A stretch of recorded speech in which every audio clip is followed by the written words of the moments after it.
naughty knave, what trade? Nay, I beseech you, sir, be not out with me. Yet, if you be out, sir, I can mend you. What meanst thou by that? Mend me, thou saucy fellow? Why, sir, gobble you. Thou'rt a cobbler, art thou? Well, truly, sir, all that I live by is with the all. I meddle with no tradesmen's matters, nor women's matters, but with all. I am indeed, sir, a surgeon to old shoes. When they are in great danger, I recover them.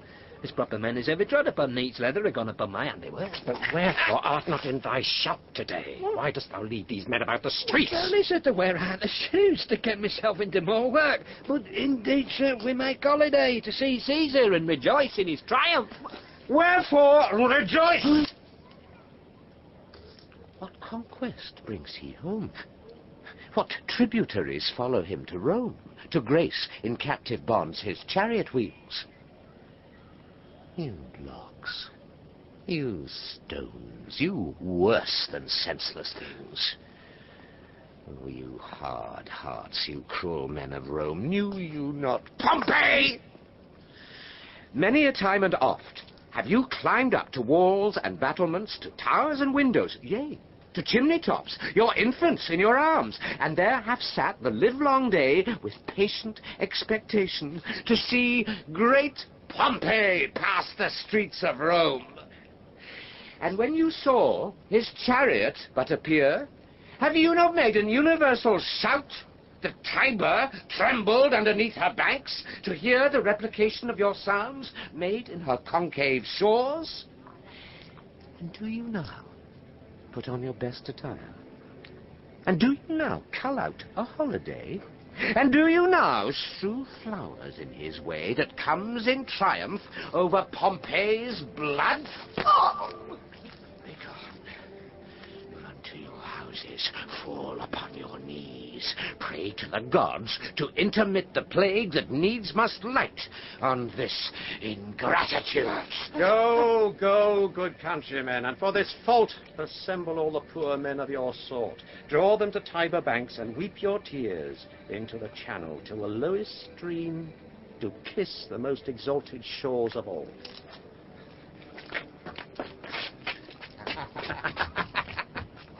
See where their basest metal be not moved. They vanish tongue-tied in their guiltiness. Go you down that way towards the Capitol. This way will I disrobe the images if you do find them decked with ceremonies. May we do so? You know it is the feast of Lupercal. It is no matter. Let no images be hung with Caesar's trophies. I'll about and drive away the vulgar from the streets. So do you too, where you perceive them thick. These growing feathers plucked from Caesar's wing will make him fly an ordinary pitch. Who else would soar above the view of men and keep us all in servile fearfulness?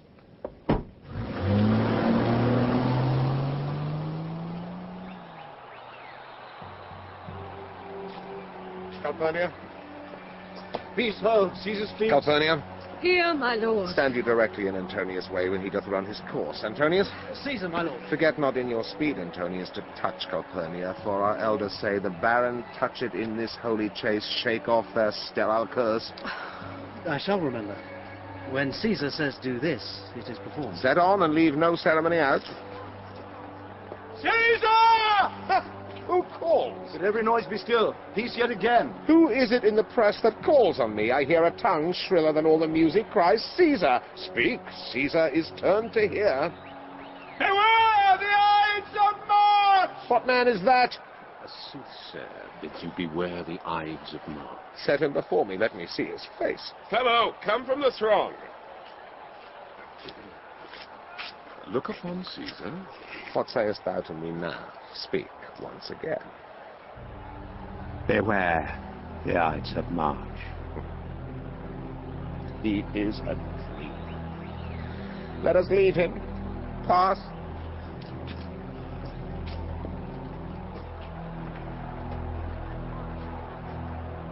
Brutus! Will you go see the order of the course? Not I. I pray you do.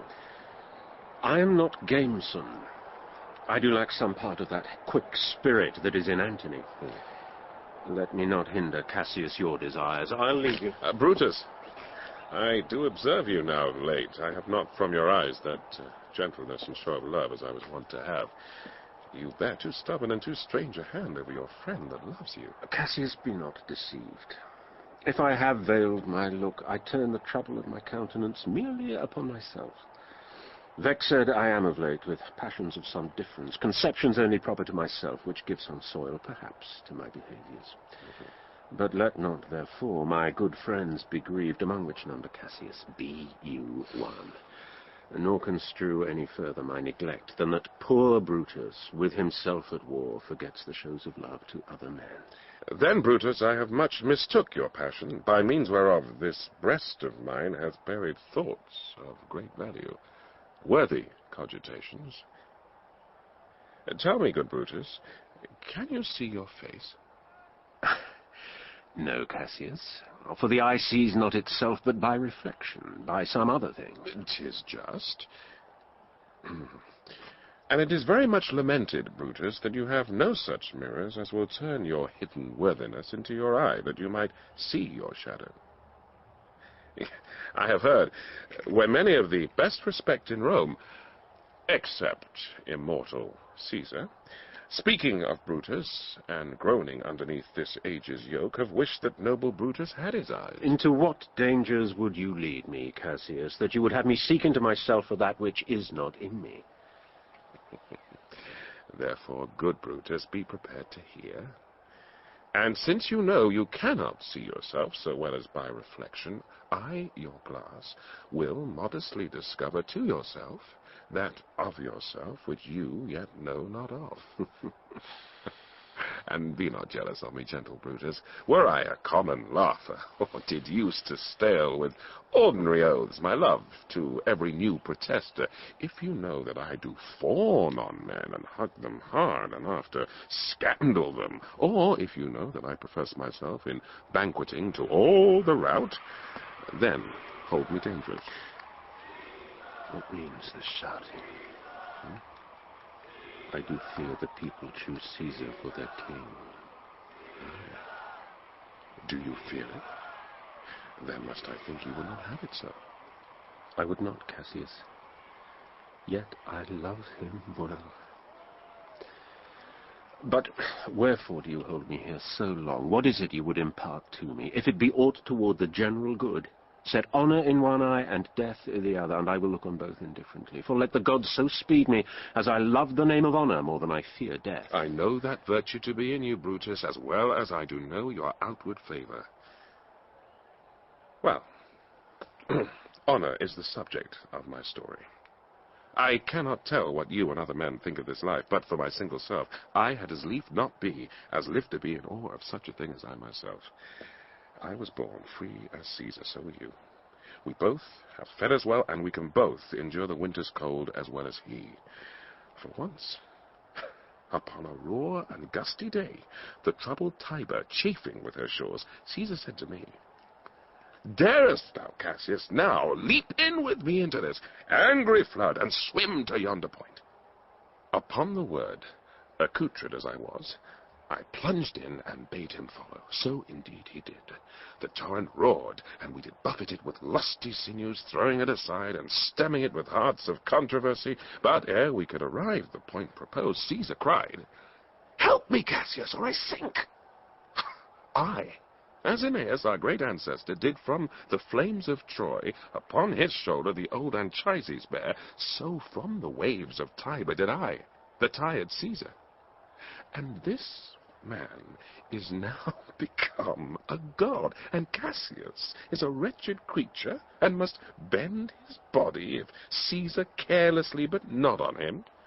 He had a fever when he was in Spain, and when the fit was on him, I did mark how he did shake.